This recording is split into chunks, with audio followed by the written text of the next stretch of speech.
Olá, queridos, tudo bom? É um prazer estar com vocês de novo. Nós vamos conversar hoje sobre algumas questões que vocês têm demonstrado dúvidas, têm questionado, muitas vezes nos procurado o André, para falar: ai, professor, eu não sei muito bem como começar um projeto, eu não me sinto seguro em fazer um projeto do começo até o fim, eu não me sinto seguro em especificar os materiais, em apresentar algo para o cliente e saber se aquilo realmente está correto. Então hoje nós vamos começar uma sequência de aula para passar para vocês exatamente esse processo projetual e trazer essa segurança do que vocês vão fazer no projeto residencial. Nós vamos fazer isso a partir daquele artista que nós sorteamos e vocês vão trabalhar em dupla. Então nós vamos abordar vários conceitos dentro do projeto. Todos eles numa sequência lógica para que vocês apliquem dentro do projeto residencial. Hoje eu vou começar falando sobre as etapas de elaboração do projeto e os elementos dentro de um projeto. É claro que um projeto de interiores, é fácil? Não é fácil. Se fosse fácil, a gente não precisava estudar, não precisava aprender teorias, não precisaria aprender coisas novas ou procurar sempre estar nos atualizando. Mas, apesar de não ser fácil, é possível. Não é um processo linear, ou seja, não existe uma única saída, uma única solução. A gente pode apresentar o mesmo cliente para dois designers diferentes, os dois fazerem bons trabalhos, apresentarem soluções fantásticas e elas não serão iguais. Mas existe sim, apesar da parte de produção criativa, o processo de criar um projeto de interiores exige disciplina, exige um processo de trabalho que não é linear, não é um manual de instruções, mas traz coisas bastante importantes e interessantes que a gente pode sempre estudar. Então, apesar de não ser um processo linear, existem pontos que a gente vai caminhando, vai analisando dentro do processo projetual para chegar num resultado final bacana. Então, a ética da profissão exige uma dedicação, exige um esforço, né?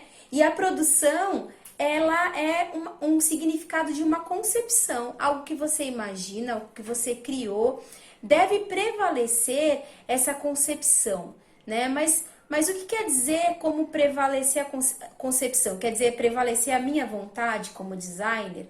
Não, não é prevalecer a nossa vontade. Apesar de ser algo poético, criador, que vai sair da nossa criatividade, não pode prevalecer a sua vontade, mas a sua concepção. Então, o que é concepção, né? Como que eu começo uma criação? Como eu sei se eu vou acertar ou se eu vou errar no meu cliente? Então, a concepção, no dicionário, ela é trazida como ação ou efeito de gerar. Ela é ligada ao ato de você conceber um filho.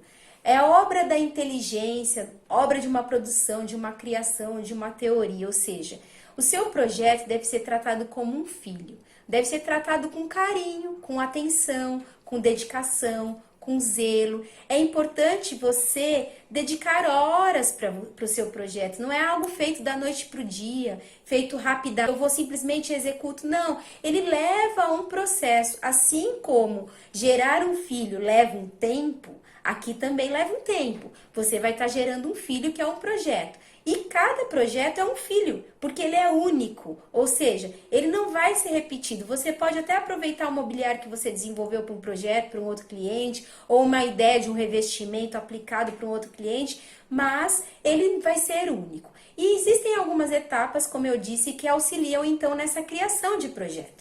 A primeira etapa, eu não vou me prender muito a ela, porque eu acho que vocês já estão até um pouco cansados a respeito disso, né? Ela diz a respeito da pesquisa ou briefing do cliente. E é essa etapa, então, que nós conversamos sexta-feira. É uma etapa em que eu procuro as informações do cliente, no caso de vocês é um artista, então vocês vão captar, coletar essas informações, lembrando que não é uma informação somente do artista, mas sim de toda a sua família, todos os seus hábitos, quem mora com ele, como são as pessoas. Quanto mais informações nós coletamos, mais precioso, mais rico ficará o nosso projeto.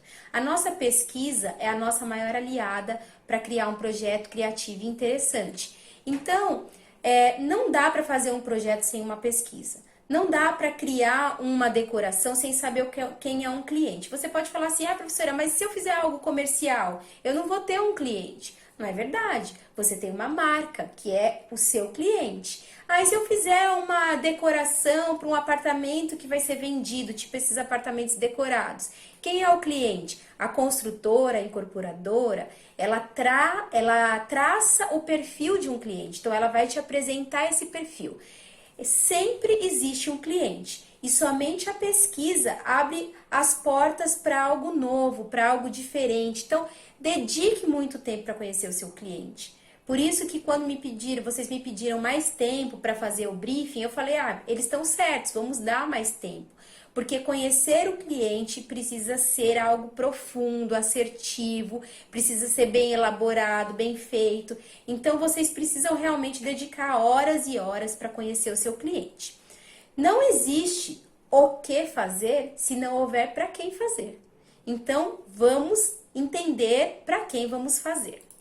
O segundo ponto importante dentro das etapas de um projeto é o estudo do local. Vocês já tiveram um pouco disso na UC3, em que vocês fizeram visitas, levantamento do local, mas, como eu disse, o processo de criação exige o para quem eu vou fazer, o que eu vou fazer e onde eu vou fazer. Essas 3 perguntas precisam ser respondidas. Então, para quem é o briefing do cliente? Onde eu vou fazer é o estudo do local. Então, eu preciso ir até o local e procurar todas as informações que eu posso tirar daquela visita, daquele local.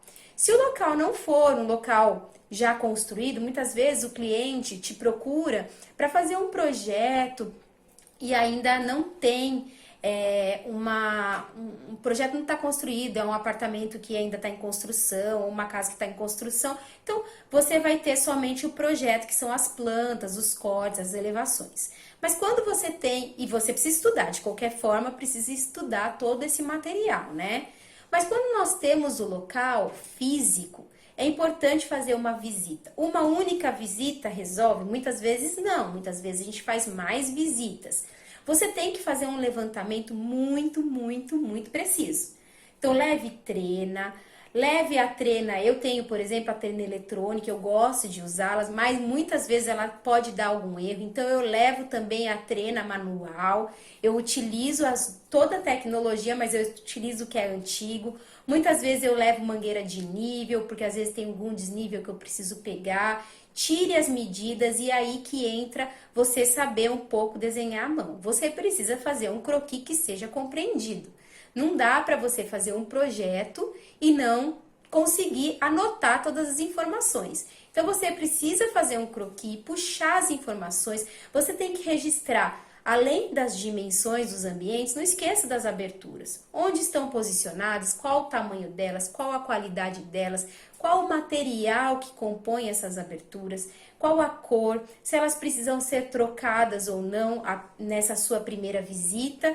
Você precisa registrar também os revestimentos. Tem algum revestimento válido, ou mesmo que não seja válido, se eles precisarem sair, eu preciso considerar. Alguns revestimentos eu posso aplicar por cima, outros revestimentos eu preciso retirar o que existe. Anote desníveis de piso, anote também alturas de portas, alturas de vigas, se as áreas têm forro ou não tem. Detalhes arquitetônicos, às vezes a gente tem um pilar que é diferente dentro do ambiente, ou uma sanca, algo que é diferenciado. Então, eu preciso registrar isso com fotos, com vídeos, com desenhos, com anotações, com rabisco, com escrito, da forma que você achar melhor. Mas você precisa registrar o máximo de informações. É importante fazer vídeo e fotos? Sim.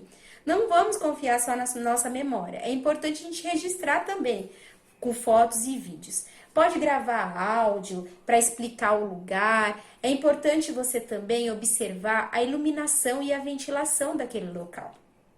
Se o local se a sala de estar recebe uma iluminação bacana ou não, se a iluminação incomoda assistir televisão e por isso eu tenha talvez que propor uma cortina um pouco mais robusta, ou se ao contrário é muito escuro e eu preciso privilegiar a luz natural de entrar. Observe a ventilação, se o cômodo é muito fechado, muito quente, para pensar um pouco nos acabamentos, ou se ele é muito frio e eu preciso trazer mais conforto térmico.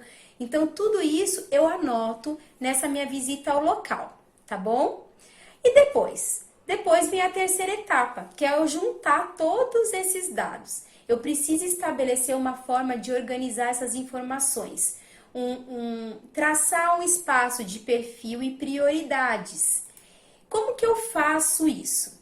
Na realidade, como eu disse, o processo de criação não é algo com uma fórmula definida. Como eu faço, Márcia? Eu gosto de ter sempre um painel e nesse painel eu vou colando post-its. Então, eu tenho os ambientes, então quarto, sala de estar, cozinha. E aí eu vou colocando as necessidades de cada ambiente de acordo com a entrevista que eu fiz com o cliente e com o que eu vi naquele local que eu visitei. Então, por exemplo, o quarto do casal, eles querem uma cama king, eles não gostam da posição que a cama está, eles querem trocar as cores, então eu vou anotando todas as informações necessárias e eu vou colocando tudo isso nos post-its. Eu vou listando as necessidades, eu vou listando os problemas, eu vou listando também. Eu desenvolvo alguns croquis com as medidas daquele ambiente já em escala. Gente, é importante perder muito tempo desenhando? Precisa ser um desenho perfeito nessa etapa? Não, não precisa. Croquis é um desenho para auxiliar na criação. Professora, mas eu não sei desenhar à mão. Mas você precisa desenhar à mão. Essa primeira etapa, ela é importante que seja feita à mão. Se você for utilizar um software, por mais que você tenha domínio dele, eu falo porque eu tenho muito domínio, por exemplo, do AutoCAD, do SketchUp, mas eu não crio nesses softwares. Por que eu não crio nesses softwares? Porque ele limita a criação. Eu não consigo fazer uma curva, ou eu não consigo pensar, porque daí eu já trago um bloquinho pronto de um sofá, e aí o meu pensamento do tamanho do sofá já foi resolvido. Então, isso limita a criatividade. Eu vou tentar passar nas nossas aulas alguns exercícios para soltar a criatividade e algumas técnicas de desenho de observação, em que a gente aprende proporção dos objetos para conseguir colocá-los em planta. Mas eu acredito que vocês, por mais que alguns me digam, mas eu não consigo desenhar, eu acredito que uma planta bem feitinha e humanizada, vocês conseguem fazer. Vocês já tiveram vários aprendizados para isso. Eu já vi vários desenhos que vocês desenvolveram e eu creio que vocês são capazes. Então, vocês desenham uma planta em croquis com as dimensões em escala. Pode não usar régua, pode ser a mão livre. O importante é trazer a dimensão do ambiente em escala. E anote todas as impressões nesse desenho que você tem, para que você solte então. Eu faço dessa forma a minha organização das informações de visita ao local e briefing do cliente. Tem pessoas que usam planilhas, que são mais racionais. Tem pessoas que usam mais desenhos até e poucas anotações. Então, você precisa descobrir a melhor forma de você fazer isso. Nós vamos fazer esse processo no projeto residencial. O importante é sempre questione. O bom projeto é resultado de uma sequência de questionamentos e discussões. Então, uma vez que eu achei uma solução, eu tenho que questionar ela novamente. Será que ela realmente é boa? Será que eu estou resolvendo os problemas? Vou lá para os meus post-its, olho tudo de novo e verifico se eu realmente estou resolvendo os problemas. E aí, a quarta etapa faz parte do processo criativo. Então, eu já tenho o briefing, eu já tenho a visita ao local, eu já juntei todos os dados, eu já tenho todos os problemas que eu preciso resolver. E aí eu tenho que pensar no processo criativo. E a melhor forma da gente fazer isso é pensar em subprojetos. Pequenos projetos que eu vou fazendo ao longo da minha criação. Ou seja, várias etapas de projeto, vários elementos que eu tenho que considerar para eu fazer esse processo criativo. É a etapa mais desafiadora, com certeza, é a mais difícil, a que bate mais medo, pânico, e eu acho que é essa etapa que vocês estão chegando agora, quando me falam, ah, mas eu não me sinto preparado para abordar um cliente. Mas é claro, vocês ainda não tiveram todo o conhecimento para fazer isso. Um bom projeto se dá quando o bem-estar do cliente foi um alvo atingido.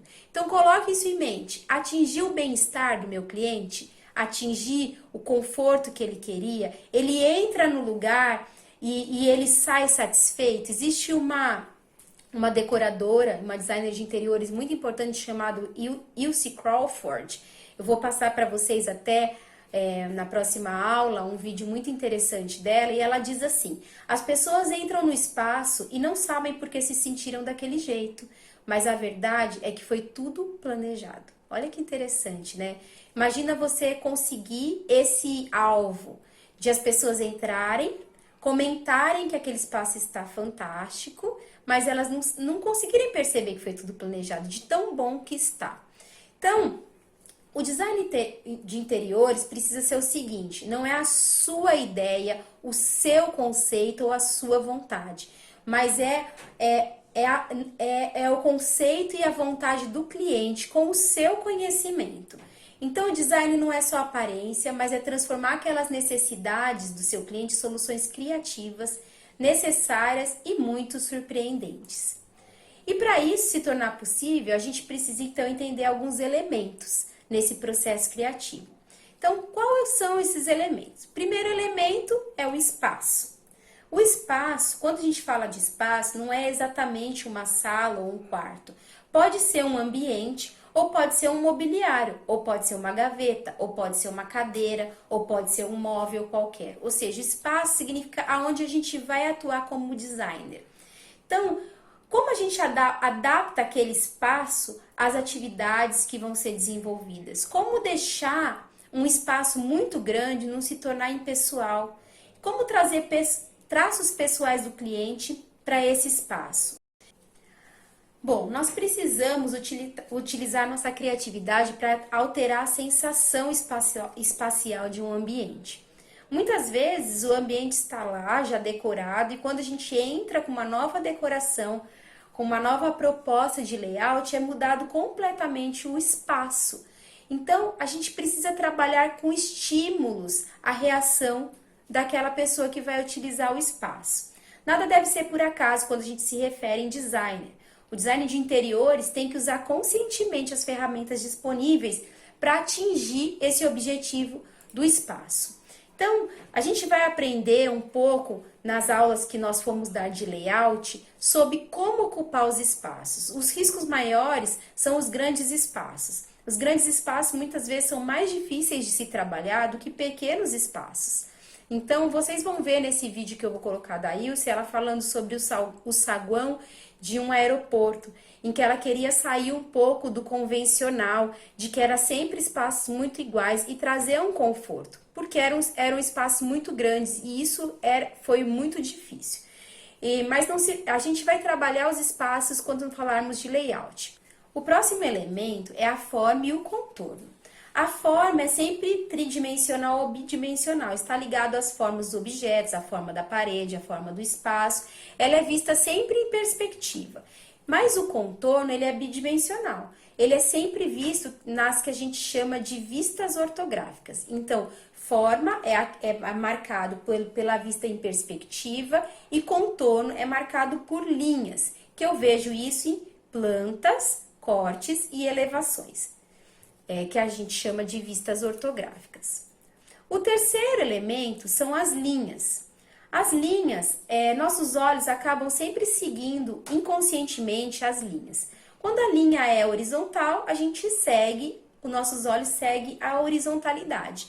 Quando ela é vertical, nossos olhos seguem a verticalidade. Se ela é reta, nossos olhos vão acompanhar isso. Se ela for curva, nossos olhos também acompanharão. Então, é interessante a gente observar que a linha horizontal, ela tem a tendência de nos relaxar, nos acalmar, nos tranquilizar. A ligação dela com a linha do horizonte é muito profunda no ser humano. Então, muitas vezes, nós utilizamos móveis mais baixos, móveis mais horizontais, prateleiras bem horizontais, para trazer essa sensação de calma, de tranquilidade, de relaxamento. Já as linhas verticais, elas alongam e trazem a ampliação, por exemplo, da altura do ambiente. Ela traz sofisticação, ela faz o ambiente parecer mais nobre. E muitas vezes a gente usa, então, dessas possibilidades. Vocês vão ver nas fotos que eu estou colocando aqui que nós temos algumas imagens. Por exemplo, essa imagem, ela fala um pouco sobre as linhas horizontais. Observe que é um ambiente de estar e por esse motivo as linhas horizontais são muito convidativas, porque elas trazem essa sensação de descanso, de paz. Já nesse outro ambiente, que é um hall, tem a questão da nobreza de um ambiente, de um hotel. E a verticalidade trouxe esse aumento do pé direito e essa nobreza para esse ambiente. O próximo elemento importante são as texturas e as padronagens. O que são texturas e padronagens? São aquelas estampas ou texturas dos materiais que a gente usa aplicados no nosso ambiente. É fácil fazer a escolha correta ou não? Talvez essa seja uma grande dificuldade da maioria. E nós vamos aprender a como trabalhar isso de forma técnica. É claro que a criatividade vai auxiliar a novas descobertas, mas a gente precisa ir um pouco além do gosto ou do modismo. Nós precisamos pensar nessa combinação. Nós precisamos pensar em como um vai dialogar com o outro. O tipo de textura é uma forma de atender às características do ambiente. Então, dependendo da textura que eu coloco, eu trago uma característica mais forte para aquele ambiente. Por exemplo, se eu uso texturas muito lisas ou muito brilhantes, né? O que acontece? A superfície lisa e brilhante, ela traz mais som, ou seja, ela reverbera mais o som. Quando a gente diz reverbera o som, significa que ela não absorve. Então, ela vai sempre manter aquele som mais alto. Então, quando eu tenho um ambiente como uma sala de TV, isso pode ser bastante incômodo.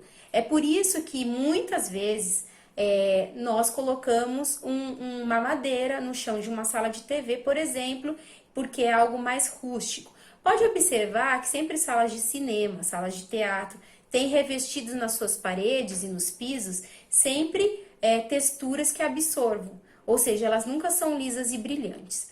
Mas, em compensação, elas são mais fáceis de limpar. Então, hospitais sempre adotam texturas lisas nos pisos, nas paredes, porque a questão de higiene é muito importante. Além disso, as lisas e brilhantes tornam mais intensas a cor do material. Quando eu tenho uma cor vermelha, por exemplo, numa textura lisa e uma cor vermelha numa textura mais rústica, a lisa vai ser muito mais forte, a intensidade dessa cor, porque a textura lisa, ela propaga mais a cor do material. Os objetos também acabam parecendo mais próximos do observador do que a textura mais rústica. Cuidado só um pouco com as texturas brilhantes, porque quando elas são muito utilizadas, elas podem criar um estímulo muito grande. Texturas brilhantes estimulam o nosso cérebro. Então, quando elas são muito utilizadas no ambiente, elas trazem estímulos demais. Isso pode tornar, depois de um tempo, o ambiente bastante irritante. Então, eu preciso analisar muito bem onde elas serão colocadas. Texturas rústicas, ásperas ou opacas. Elas, como eu disse, elas fazem o contrário das lisas e brilhantes. Elas absorvem o som e absorvem também o calor. Então, a gente precisa analisar essa questão. Além disso, a gente tem um problema maior de manutenção, é mais difícil de se limpar. Por isso, como eu disse, que não é adequado a gente usar em pisos de shoppings, em pisos, por exemplo, de hospitais, um piso rústico ou um piso áspero. Mas elas tornam também as cores mais suaves. Então, às vezes eu quero usar uma cor mais forte e eu adoto uma textura suave para amenizar essa cor. E também fazem os objetos parecerem um pouco mais distantes do observador. Mas cuidado com o uso de muita textura rústica, porque ela faz o ambiente ficar muito pesado. Então, a gente tem que equilibrar isso e nós vamos aprender como fazer isso. pense o seguinte, o importante, o fantástico é a gente trabalhar com contrastes. Então, analise, trabalhe com uma rústica do lado de uma brilhante. A mesma coisa a gente vai aprender na questão de cor e de padronagem. Textura pode estar vinculada a diversas sensações, como eu disse.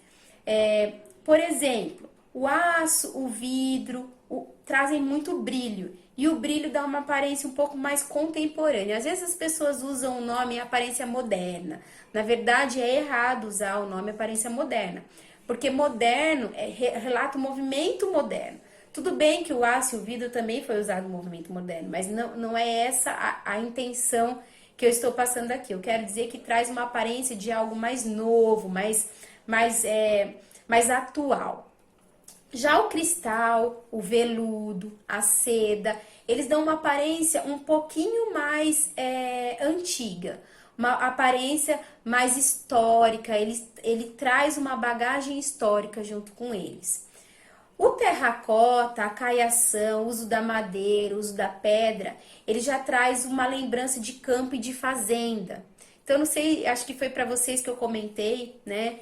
De um cliente que o designer apresentava o projeto e ele não gostava, e apresentava e não gostava, e depois de um tempo que ele foi relembrar que ele não gostava porque o piso era de madeira, e ele tinha uma lembrança muito ruim de quando ele era criança, e foi na sua casa de criança tinha um piso de madeira.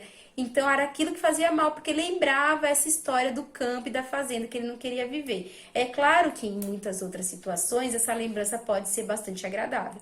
Por isso que o briefing do cliente é muito importante, né? E sobre as padronagens. Na verdade, o que é padronagem? Padronagem é aquela estampa, né? A estampa que pode ser impressa, estampada mesmo ou pintada sobre a superfície. Ou seja, é a mistura de cores, mistura de formas geométricas que trazem essas padronagens. Elas podem ser tanto aplicadas no ambiente, em forma de piso, papel de parede. Por exemplo, aqui atrás eu tenho um papel de parede, uma padronagem, né? Com algumas fotos. Mas ela também pode ser colocada numa almofada, num detalhe de um móvel ou em algum outro complemento. É importante observar que quando a padronagem é pequenininha, ou seja, o desenho é pequeno, ela afasta a superfície do observador. E quando a padronagem é muito grande, ela aproxima. Pode observar que quando você tem uma estampa muito grande, parece que ela está bem próxima de você. Então, cuidado um pouco para não misturar muita padronagem. Várias padronagens no mesmo ambiente pode também causar irritação, pode deixar a gente inquietante. Então, não utilizem muitas padronagens no mesmo ambiente. Você pode usar em ambientes diferentes, padronagens diferentes, mas toma cuidado para você não usar demais. Aí você fala, então não vou usar, mas aí também você vai trazer outro problema, porque vai acabar sendo um ambiente tão sem graça, tão previsível, que vai perder a graça. O uso da padronagem é muito legal e bastante importante dentro do design do interior. E o próximo elemento fala sobre luz. Luz, né? A luz, ela atua no nosso psique, no nosso humor, no nosso estado de espírito. A gente vê isso muito relacionado na arquitetura. Quando eu entro numa catedral gótica, em que o movimento arquitetônico dizia que você tinha que se fechar, que Deus era maior, a catedral era escura, com alguns vitrais só que entravam a luz sempre de cima. Ou seja, ela atua no nosso psique, no nosso humor. É importante, então, a gente pensar um pouquinho nesse ambiente e como nós vamos trabalhar a luz. Por isso que eu disse para vocês, quando fazemos um levantamento, a gente precisa anotar a luz natural, porque a luz natural vem da nossa visita, né? É claro que a gente pode analisar a posição do norte e estudar também como vem, mas às vezes os vizinhos atrapalham muito. Se eu tenho um prédio do lado, às vezes a luz não entra. Então, por isso que na visita é que a gente consegue ver. Então, é interessante a gente pensar que a mudança de uma iluminação dentro do mesmo ambiente pode trazer algo diferenciado. Eu tenho aqui atrás de mim 2 spots no teto que fazem essa iluminação no papel de parede. Mas eu tenho uma outra iluminação central. E se eu apago o spot e ligo a central, vocês vão ver uma diferença. Vou fazer isso agora, só um minuto. Olha, agora eu apaguei então a iluminação dos spots. Tá vendo que o papel de parede não recebe mais aquela iluminação cônica? E atrás eu fico até mais escura, né? Assim. Então a iluminação é muito importante para o ambiente. Deixa eu ligar de novo. Bom, eu gosto mais assim, né? Então vamos seguir. Então, a luz num projeto de interiores tem que ser considerada como um teatro num show. Ela é muito importante, ela gera sensações e um simples comando do interruptor pode mudar todo um cenário. E como fazer isso? A gente vai aprender. Nós vamos ter uma aula ou duas aulas só para tratar de iluminação e saber então como o mesmo ambiente pode ser colocado, por exemplo, uma sala de estar, ela pode ter uma sala de TV, pode ser junto uma sala de TV. Então ela pode, num primeiro momento, ser usada para assistir uma televisão e por isso eu quero uma luz menor que não atrapalhe a minha tela. E num segundo momento eu poder ficar bem claro para receber amigos, bater um papo. Então tudo isso pode mudar. É importante salientar que luz e cor trabalham juntos. Não tem como eu analisar a cor sem pensar na luz, porque a luz vai mudar a intensidade da cor. Então, o próximo elemento é a cor, né?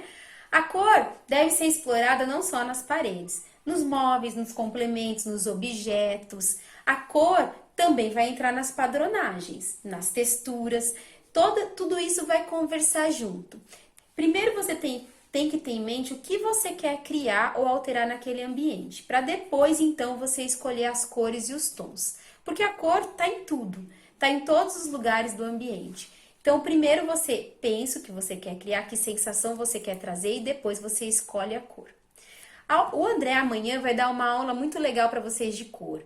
Ele vai falar com vocês sobre como usar a criatividade da cor, como trabalhar com texturas, como trabalhar com padronagens e vai complementar. Então, como eu disse, essa foi uma aula para vocês entenderem que existem subprojetos. Existem vários elementos que precisamos considerar dentro de um projeto de design de interiores ou de decoração.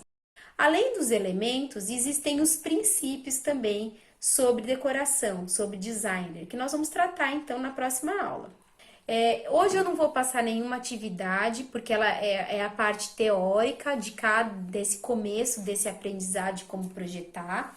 O que eu vou passar para vocês e vou incentivá-los a aproveitar esse tempo que você está em casa, faça um livrinho como se fosse um caderninho de páginas lisas, de folha sulfite. O melhor seria até folha de papel canson, se você tiver. E comece a desenhar objetos que te pareçam interessantes dentro da sua casa. Use proporção. Então, como que a gente faz, né? Eu meço o objeto, eu fecho o olho assim e meço o objeto utilizando um lápis, uma lapiseira, por exemplo. E eu pego a proporção. Então, aqui é a altura do objeto. Ok, aí eu pego a proporção. E a largura? A largura é um pouco mais. E pela proporção eu vou desenhando. No começo parece extremamente difícil. A gente não consegue analisar a proporção do objeto com ele desenhado. Mas isso é um exercício que a gente precisa trabalhar o nosso cérebro a olhar e conseguir entender através de linhas, que é um dos elementos que eu falei aqui. Então, como é a sua cadeira da cozinha? Tenta desenhar ela, a cadeira da sua mesa de jantar. Tenta observar como é que bate a luz, como é que ela reflete a sombra. E faça todo dia 2, 3 desenhinhos, ainda que pequenininhos. Você pode fazer com lápis 2B, se você tiver lápis de desenho, acredito que vocês tenham comprado lapiseira 07, 09. E comece a desenhar. Esse é um exercício muito legal. Aqueles que quiserem e toparem fazer esse tipo de exercício, vai trazer um aprendizado sobre forma, sobre volume, sobre luz, sobre sombra, sobre proporções que você não consegue aprender de outro jeito, né? Eu acho que se vocês façam isso, façam esse exercício desse desenho. Eu vou mostrar depois para vocês como que pode ser o resultado disso. Mas façam esse exercício. Então, quinta-feira a gente se encontra novamente. A nossa aula de quinta-feira eu vou usar essas palavras do briefing do site mente.com.